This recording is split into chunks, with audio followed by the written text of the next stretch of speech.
નમસ્કાર મિત્રો, હું છું વાડિયાભાઈ ખુમાણ. મિત્રો, આજે થોડી વાત કરવી છે જમીન આરક્ષણ વિશે.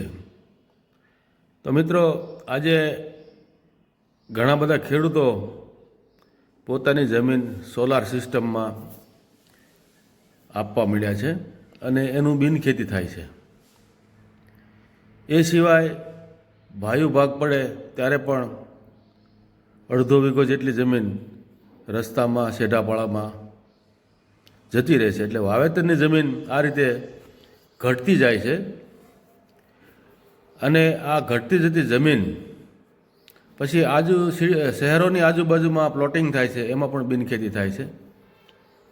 રહેઠાણની વ્યવસ્થા શહેરોમાં વધારવા માટે આવી પ્રવૃત્તિઓ ચાલે છે. એ સમજો ને કે રહેઠાણના વ્યવસ્થા માટે શહેરની આજુબાજુમાં એ તો કરવી જ પડે, પણ ગામડામાં જ્યારે આપણે સોલાર સિસ્ટમમાં આપણી ખેતીની જમીન આપી દઈએ છીએ અને વાવેતરની જમીન ઘટાડીએ છીએ, તે ખરેખર વ્યાજબી નથી. સરકારશ્રીએ પણ જમીન જે વાવેતરની જમીન છે એમાં આરક્ષણ એટલે અનામતનો કાયદો લાવવો જોઈએ. કેમ કે ભવિષ્યમાં તમે જુઓ છો કે આજે ભારતમાં કૂદકે ને ભૂસકે વસ્તી વધારો થતો રહે છે. તો વસ્તી વધારાની સાથે અનાજની અત્યારે તો આપણે અનાજ અને ઉત્પાદનમાં સદ્ધર છીએ, પણ ભવિષ્યમાં હજી પણ વસ્તી વધશે અને જમીન ઘટશે ત્યારે ભારતમાં પણ મારા ખ્યાલથી ભૂખમરો આવવાની શક્યતા રહે છે. કેમ કે જમીન ઘટતી જાય અને વસ્તી વધતી જાય ત્યારે સરકારશ્રીએ વિચારીને જમીન વાવેતરની જમીનમાં એક આરક્ષણ લાવવું જોઈએ અને વાવેતરની જમીન આપણે બચાવવી જોઈએ. મિત્રો, ભવિષ્યમાં પણ આ જમીન જે છે એ જમીન આ રીતે ટુકડા ટુકડા થઈ અને ઘટતી રહી છે, ઘટવાની છે. ત્યારે આપણે આપણી જમીનને આવી રીતના સોલાર પ્લાન્ટમાં ન આપીએ અને વાવેતરની જમીન એમને રહેવા દઈએ. મને ખ્યાલ છે કે આજે મજૂરોની ખૂબ મુશ્કેલી છે.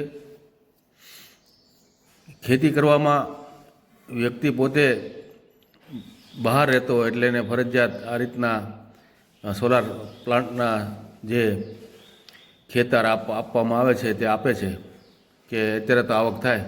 પરંતુ આજે વીઘે કદાચ 20,000 કે 25,000 રૂપિયા એ સોલાર પ્લાન્ટવાળા આપતા હોય તો ભવિષ્યમાં એ 30 વર્ષનો તો કરાર કરાવે છે.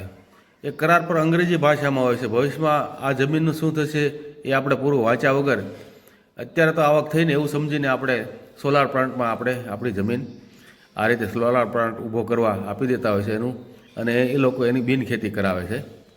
એટલે મિત્રો, આ રીતે આપણી જમીન સોલાર પ્લાન્ટમાં ન આપીએ, વાવેતરની જમીન બચાવીએ અને સરકારશ્રી પણ આ વાવેતરની જમીન માટે આરક્ષણની નીતિ અપનાવે તો ભવિષ્યમાં ભારતમાં પણ અનાજની કોઈ તંગી ન પડે.